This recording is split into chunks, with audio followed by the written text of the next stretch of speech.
नमस्कार, स्वागत है आप सभी का। साथ की कड़क खबरें आप देख रहे हैं और आपके साथ मैं हूं पुनीत मिश्रा।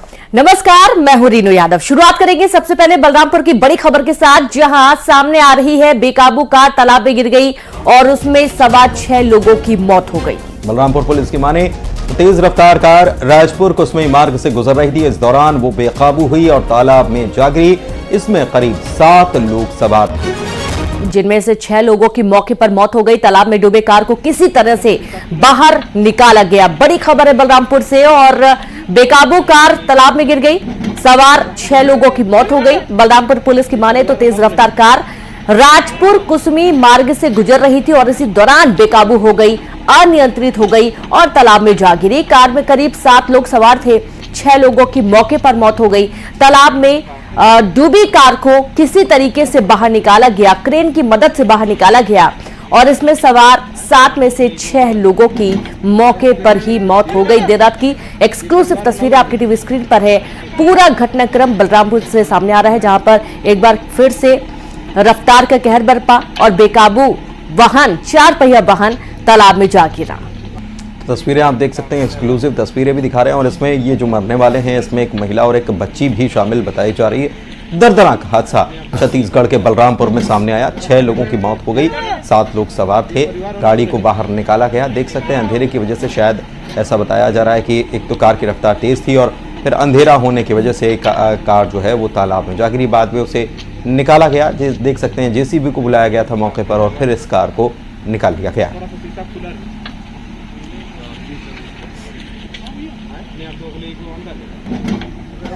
और ज्यादा जानकारी के साथ संवाददाता सूरज गुप्ता जुड़ गया है। सूरज, और क्या कुछ डिटेल्स मिल पा रही है इस पूरे मामले को लेकर? जी, मैं आपको बता दूं कि जो कल अनियंत्रित होकर स्कॉर्पियो जो तालाब में समाई थी, उसमें कुल मरने वाले की संख्या 8 पहुंच गई है। आपको बता दें कि इसमें जो है 6 पुरुष हैं, 1 महिला है और 1 बच्ची शामिल है, जिनकी मौत हुई है। इस पूरे मामले में लगातार पुलिस टीम मौके पर मौजूद थी और लगातार उनका रेस्क्यू कर उन्हें हॉस्पिटल पहुंचाएगा। आपको बता दें कि जो चालक था उसकी भी इलाज के दौरान देर रात मौत हो गई है।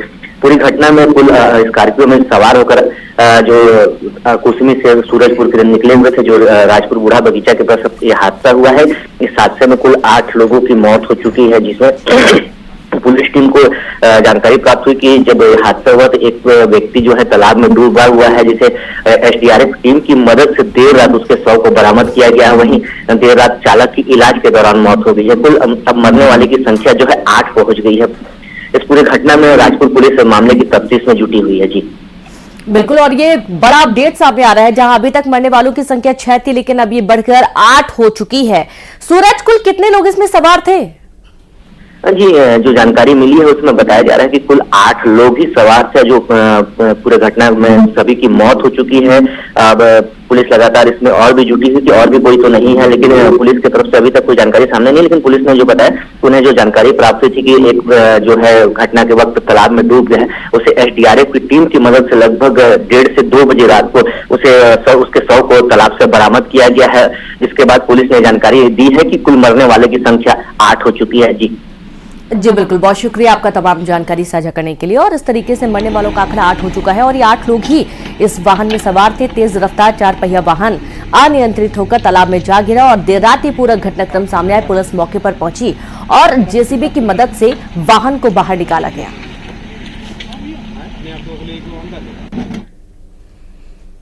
और चलिए आगे बढ़ेंगे और बात दिल्ली की करेंगे। देश की राजधानी दिल्ली में गोदाम में भीषण आग लगने की घटना सामने आई और यहां पर अलीपुर इलाका है, जहां की गोदाम में यह भीषण आग लगी थी। आग पर काबू पाने की कोशिशें लगातार जारी हैं। मौके पर फायर ब्रिगेड की गाड़ियां भी मौजूद हैं। तो बड़ी खबर, दिल्ली में गोदाम में भीषण आग लगने का मामला सामने आ रहा है। अलीपुर के गोदाम में आग लगी और आग पर काबू पाने की तमाम कोशिशें की जा रही हैं। मौके पर फायर ब्रिगेड की 30 गाड़ियां मौजूद रहीं और ये देर रात की एक्सक्लूसिव तस्वीरें आप देखिए, जब गोदाम में आग लगी और दूर दूर तक की लपटें दिखाई दे रही थी। तुरंत दमकल विभाग को सूचना दी गई। मौके पर पहुंची दमकल टीम ने तमाम कोशिशें की, कड़ी मशक्कत की आग पर काबू पाने के लिए। और ये एक्सक्लूसिव तस्वीरें आपकी टीवी स्क्रीन पर। तो आग अभी भी लगी हुई बताई जा रही है और 30 से ज्यादा दमकल की गाड़ियां अगर पहुंची हैं तो इससे आप अंदाजा लगा पाएंगे कि कितने बड़े पैमाने पर यह आग फैली है और लगी हुई है। अभी भी कोशिश की जा रही है कि आग को जल्द से जल्द बुझाया जा सके। धुएं का काला गुबार जो है आसमान में छाया हुआ है। और कोशिश ये अभी भी जारी है कि जल्द से जल्द आग को बुझा लिया जाए, लेकिन 30 दमकल की गाड़ियां मौके पर पहुंच गईं और इससे आप समझ सकते हैं, एक्सक्लूसिव तस्वीरें देखिए कि सायरन, गाड़ियों के सायरन बजते हुए और ये बड़े पैमाने पर आग जो लगी, कितने बड़े पैमाने पर ये आग लगी है और इसको बुझाने में तमाम दिक्कतें, परेशानियां, मुश्किलें जो हैं वो आ रही हैं दमकल कर्मियों को, लेकिन दमकल कर्मी कोशिश इस में लगे हैं कि जल्द से जल्द इस आग को बुझा लिया जाए। वहीं शिवपुरी में 2 गुटों में हुई पत्थरबाजी, डेयरी संचालक और लोगों में जमकर पत्थरबाजी हो गई और करीब 12 लोग इसमें घायल हुए हैं। पथराव में आपस में एक दूसरे के ऊपर पत्थर बरसाते नजर आए। 12 लोग जख्मी हुए हैं। जो घायल हुए हैं इनको सभी को जिला अस्पताल भेज दिया गया है, जहां उनका इलाज चल रहा है। तो तस्वीरें भी हम आपको दिखा रहे हैं। 2 गुट आमने सामने आ गए थे। इसमें एक गुट था डेयरी संचालक, दूसरे आम लोग थे। पुलिस थाने पर हंगामा हो गया। पुलिस के ऊपर भी दबाव बनाने की कोशिश की गई और देखिए पथराव की तस्वीर भी सामने आई और दूसरी तरफ पुलिस थाने पर हंगामे की तस्वीर भी सामने आई है। एसडीओपी मौके पर पहुंचे थे और स्थिति को काबू में करने की कोशिश की, बाद में इसे कंट्रोल कर लिया गया। तो अभी आखिर ये वजह क्या थी, किस बात को लेकर ये विवाद हुआ था, ये कुछ वजह सामने नहीं आ पाई है, लेकिन दोनों तरफ से एक विवाद हुआ एक मामले को लेकर और उसके बाद दोनों तरफ से पत्थर बरसाए जाने लगे और इतने पत्थर बरसाए गए कि 12 से ज़्यादा लोग इसमें जख्मी हुए हैं और डेयरी संचालक और लोगों के बीच ये विवाद होना बताया गया और पथराव जो हुआ इसमें 12 से ज़्यादा लोग जख्मी हुए, तो सभी को अस्पताल भेजा गया। फिजिकल रोड पुलिस थाने पर भी हंगामा हुआ। एसडीओपी मौके पर पहुंचे तो स्थिति को काबू में किया गया।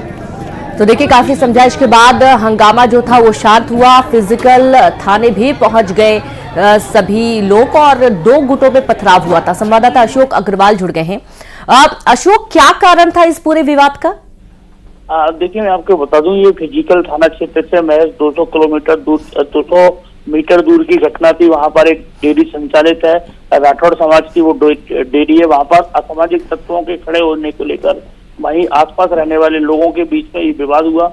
विवाद कुछ देर में इतना बढ़ गया कि एक तरफ से पत्थरबाजी होने लगी, फिर दूसरी ओर से भी पत्थरबाजी हुई। ये खूनी संघर्ष के रूप में तब्दील हो गया।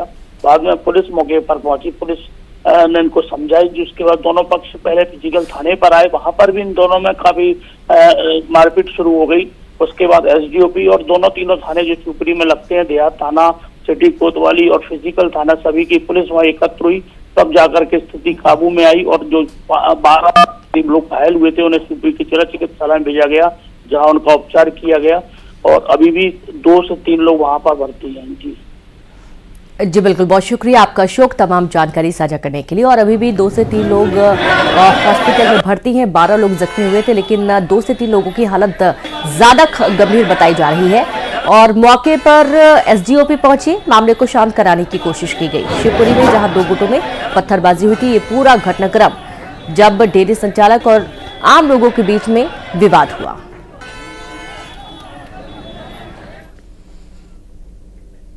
और संस्कारधानी से खबर आई और ये बड़ी हैरान कर देने वाली खबर थी। जबलपुर में जमीन के विवाद में पिता ने बेटे को गोली मार दी।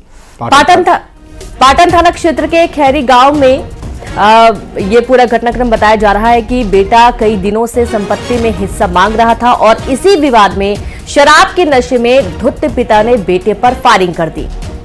बताया गया कि गोली युवक की कमर में जा लगी है। घायल युवक का मेडिकल अस्पताल में इलाज किया जा रहा है, लेकिन संपत्ति के विवाद में पिता ने बेटे को गोली मार दी। नशे में पिता धुत था और बेटा लगातार संपत्ति में हिस्सा मांग रहा था, जिसके बाद गुस्से में आकर, तैश में आकर नशे में पिता ने अपने ही बेटे पर फायर कर दिया। लड़के का इलाज जारी है, मेडिकल अस्पताल में चल रहा है। कमर में गोली उसके लगी और ये चौंकाने वाला पूरा घटनाक्रम है और इसमें ये वाकई में हैरान करने वाली ये पूरी खबर है कि एक पिता ने अपने बेटे को संपत्ति विवाद के चलते गोली चला दी। हालांकि पिता नशे में बताया जा रहा है। जमीन विवाद लंबे समय से दोनों के बीच में चल रहा था। घायल बेटों को हॉस्पिटल एडमिट किया गया। पाटन थाना क्षेत्र के खैरी गांव का ये पूरा मामला सामने आया है। थाना पाटन क्षेत्र के अंतर्गत ग्राम खैरी में आज शराब पीने पर से पिता पुत्र में विवाद हो गया और पिता ने अपने पुत्र को गोली मार दी। वो तत्काल उसको यहाँ पर मेडिकल में भर्ती कराया गया है। पिता को पुलिस हिरासत में ले लिया गया है और इसमें FIR दर्ज कर वैधानिक कार्रवाई की जा रही है। और चलिए आगे बढ़ेंगे और बात गुना की कर लेते हैं, जहां पर दिन दहाड़े एक दुधमुही बच्ची को अगवा कर लिया गया था, लेकिन अब उसे सकुशल बरामद कर लिया गया है। 5 घंटे के बाद बच्ची को सकुशल बरामद कर लिया गया है। पुलिस ने बच्ची को परिजनों को सौंप दिया है। 6 महीने की मासूम बच्ची तब अपहरण हुआ था जब वह अपने दादा की गोद में खेल रही थी। 2 बाइक पर सवार 5 से 6 लोगों ने अपहरण की वारदात को अंजाम दिया था। बच्ची के दादा की माने तो आरोपियों के द्वारा बच्ची के परिजनों से 14 लाख रुपए की फिरौती की मांग की गई। आरोन पुलिस सहित 3 थानों की पुलिस बल फिलहाल आरोपियों की तलाश में जुट गई है। मासूम बच्ची को हालांकि बचा लिया गया है, सकुशल बरामद कर ली गई है और 5 घंटे तक ये बच्ची गायब रही है और बच्ची को परिजनों को सौंप दिया गया है। तो 5 से 6 आरोपी इस मामले में बताए जा रहे हैं जिन्होंने इस वारदात को अंजाम दिया। और जानकारी जो है बच्ची के दादा के मुताबिक, बच्ची जब दादा के पास खेल रही थी तभी 5 से 6 लोग 2 बाइक पर सवार होकर आते हैं और बच्ची को अगवा करके ले जाते हैं। पुलिस को खबर की जाती है। पुलिस 5 घंटे में बच्ची को तो बरामद कर लेती है। 14 लाख रुपए की फिरौती मांग रहे थे बदमाश, लेकिन सबसे बड़ी हैरानी की बात यह है कि बच्ची को बरामद कर लिया गया और आरोपी एक भी गिरफ्तार नहीं हुआ है। संदीप दीक्षित हमारे संवाददाता हमारे साथ जुड़े हुए हैं, उनसे जानकारी लेते हैं। संदीप, एक आरोपी भी पकड़ में नहीं आया, बच्ची को बरामद किया गया, कहां से बरामद किया, कैसे बरामद किया गया? 14 लाख रुपए की फिरौती की बात कही जा रही थी, तो क्या फिरौती दी गई? क्या कुछ जानकारी इस बारे में? बिल्कुल पुनीत, मैं आपको बता दूं, बड़ा ही नाटकीय घटनाक्रम कल शाम को रहा। शाम 6 बजे की बात है। एक 6 माह की जो मासूम बच्ची थी वो अपने दादा के साथ खेल रही थी। आरोन के सरस्वती कॉलोनी का ये मामला है। 53 वर्षीय बलराम सिंह रघुवंशी जब अपनी नातिन पंकजा को खिला रहे थे तभी एक मकान के सामने 2 मोटरसाइकिलों पर 4 लोग आए और उन्होंने कहा बच्ची को इनसे छीन लो। इसी वारदात में वो बच्ची को छीन ले जाते हैं और कुछ देर बाद बलराम सिंह का बेटा सोनू भी वहां पर पहुंचता है और उनके पास एक कॉल आती है जिसमें अपहरणकर्ता उनसे 14 लाख की फिरौती की मांग करते हैं। इस काल के बाद परिजनों की चिंता और ज्यादा बढ़ जाती है और तभी सोनू की मां उन अपहरणकर्ताओं को पहचान लेती है, क्योंकि वह इनके यहाँ बटियादारी का काम करते थे, इनकी खेती बटिया से करते थे। इनकी पहचान कल्याण भील, सोनू पुत्र कल्याण भील, छोटू पुत्र कल्याण भील निवासी खैरखेड़ा उनारसी कला जिला विदिशा, पवन पुत्र बंसीलाल भील निवासी नारायणपुर थाना उनारसी कला जिला विदिशा के रूप में की गई है। इनकी शिकायत पर आरोन थाने में मामला पंजीबद्ध किया गया है, जिसमें BNS की धारा 23 140 पुस्तक में 2 और BNS 2023 की धारा 137 2 के तहत मामला पंजीबद्ध किया गया है। हालांकि पुलिस ने 4 घंटे में सकुशल बच्ची को बरामद कर लिया है, लेकिन अब देखना ये होगा कि पुलिस कब तक इन अपराधियों को पकड़ पाती है। पुनीत, लेकिन बच्ची को बरामद कर लिया, आरोपी पकड़ में नहीं आए, ये बात थोड़ी सी नाटकीय घटनाक्रम इस पूरे घटनाक्रम को बताती है और देखना होगा कि इस मामले में आगे क्या कुछ होता है। फिलहाल बहुत शुक्रिया आपका संदीप इस जानकारी के लिए।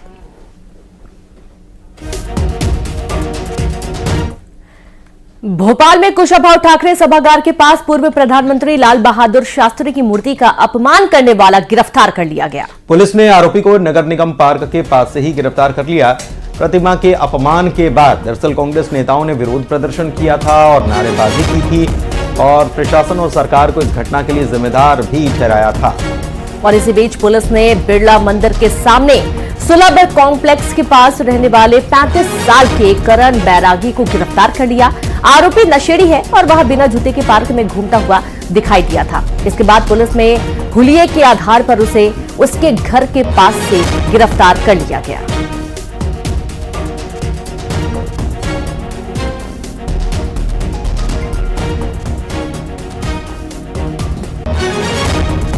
प्रतिमा के अपमान का ये पूरा मामला है और कांग्रेसियों ने विरोध प्रदर्शन किया था, नारेबाजी की थी और फिर बाद में कांग्रेसी यहां पर पहुंचे थे और फिर दूध से स्नान कराया गया, प्रतिमा को शुद्ध किया गया, माल्यार्पण किया गया और उसके बाद दूसरी तरफ पुलिस की तरफ से कार्रवाई करते हुए आरोपी को गिरफ्तार कर लिया गया। नशे का आदी बताया जाता है आरोपी।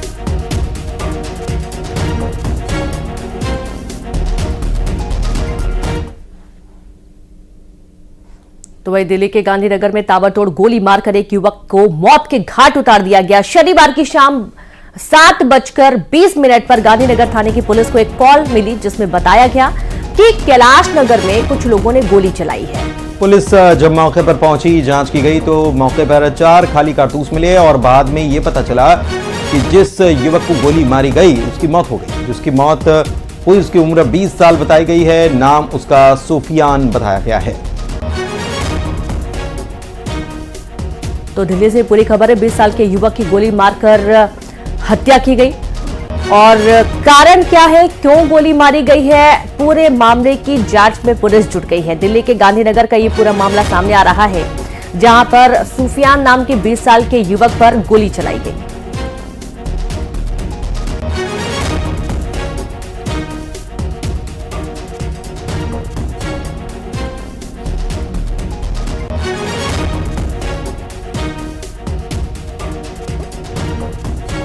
में करीबन 7:15 के आसपास शाम में कॉल मिली कि एक व्यक्ति को गोली मार दी गई है और उसकी गोली लगने से उसकी मृत्यु हो गई। मौके पर पहुंचने से उस व्यक्ति जिसकी मृत्यु हुई है उसको आइडेंटिफाई किया। उसका नाम सुफियान पता चला है, जो ई रिक्शा चलाने का काम करता था और सोनिया गांधी कैंप झुग्गी में ही रहता है, गांधीनगर इलाके में। ये आइडेंटिफाई हो गया। उसके अलावा 2 लड़कों का इसमें नाम हमारे पास आ गया है जिन्होंने इस वारदात को अंजाम दिया। हमने पुलिस टीम लगा रखी है और उनको जल्द ही पकड़ेंगे। और चलिए बढ़ेंगे आगे और बात मध्य प्रदेश के छतरपुर की कर रहे हैं, जहां पर इनामी बदमाश ने गोली चलाई है, फायरिंग की है। गिरफ्तार करने के लिए पुलिस टीम पे गई थी और पुलिस टीम के ऊपर ही उसने फायर कर दिया और इसी के जवाब में पुलिस ने भी गोलियां चलाई। फायरिंग के बाद आरोपी मौके से फरार हुआ। घटना के बाद देरी गांव में पुलिस बल तैनात किया गया। ओरछा रोड थाना के देरी गांव की ये पूरी घटना बताई जा रही है। खबर है छतरपुर से इनामी बदमाश ने की फायरिंग। गिरफ्तार करने पुलिस टीम पहुंची हुई थी और इसी दौरान बदमाश ने फायरिंग कर दी। हालांकि जवाब में पुलिस ने भी गोलियां चलाई और फायरिंग के बाद आरोपी मौके से फरार हो गया। घटना के बाद देरी गांव में पुलिस बल तैनात किया गया। ओरछा रोड थाना के देरी गांव की पूरी घटना है और ये कुछ रात के वक्त का जो पूरा घटनाक्रम हुआ, उस दौरान पुलिस मौके पर जब पहुंची थी। कुछ तस्वीरें आपके सामने। हालांकि जो बदमाश थे वो पकड़ में नहीं आए, मौके से फरार हो गए।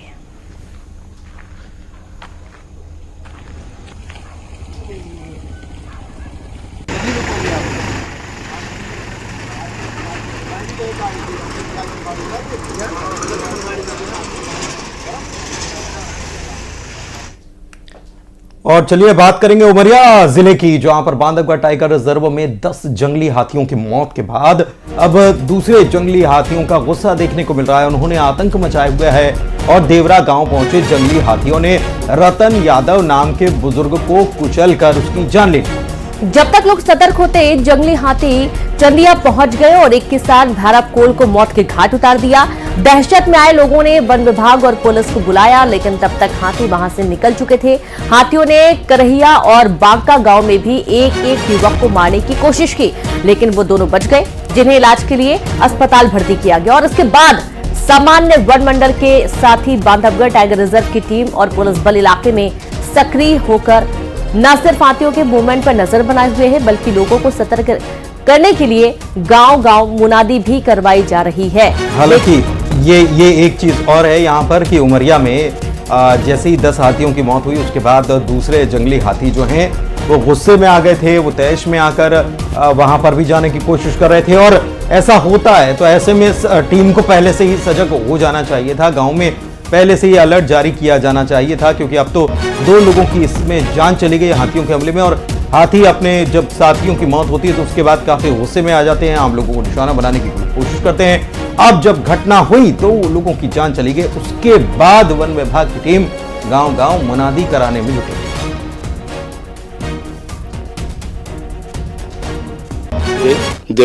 देवरा से पतराहटा, सिमड़ारी और बरही होते हुए जब हाथियों को झुंड इधर आया तो एक हाथी जो उनसे बिछड़ गया था, उसने यहाँ पे भी एक कोल की भैरव कोल को भी मार डाला है। और इस तरह 2 लोग घायल हैं, 2 लोग अभी 2 लोगों की मृत्यु हो गई। अभी तक जो गांव वालों से जानकारी प्राप्त हो रही है, तो जिन लोगों ने देखा है उनका कहना 3 से 4 हाथी हैं, लेकिन अभी जंगल विभाग की टीमें लगी हुई हैं, वो उनको ट्रैक करने का प्रयास कर रही हैं। अभी किस तरफ मूवमेंट है हाथियों को?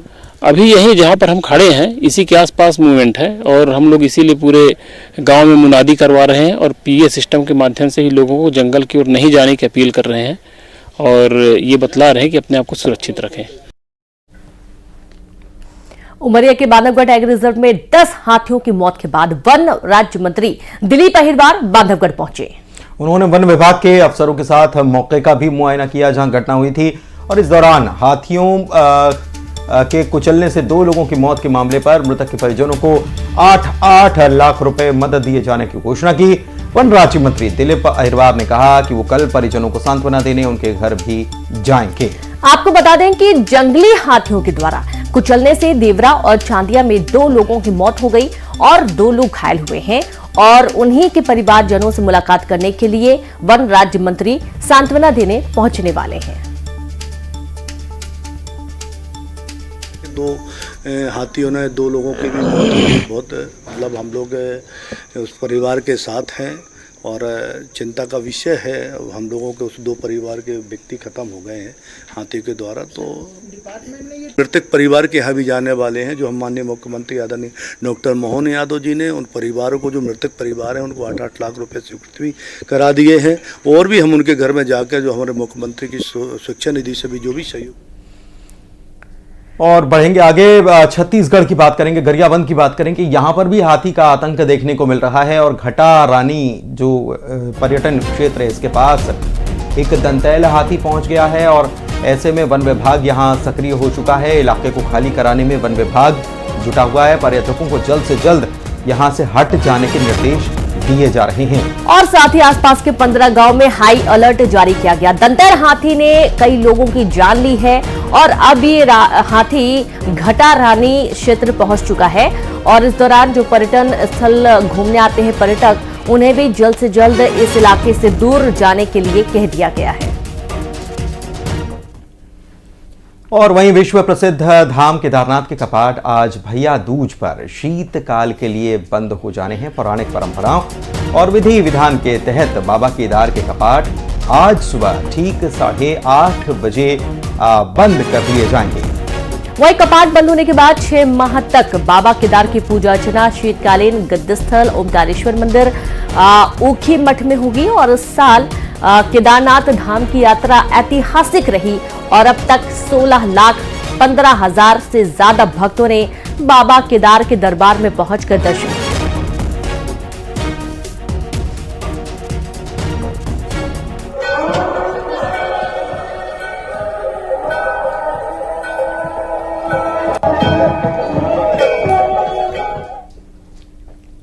और इसी के साथ साथ की कड़क खबरों में आज के लिए फिलहाल इतना। आप देखते रहिए न्यूज़ 18 MP छत्तीसगढ़। नमस्कार।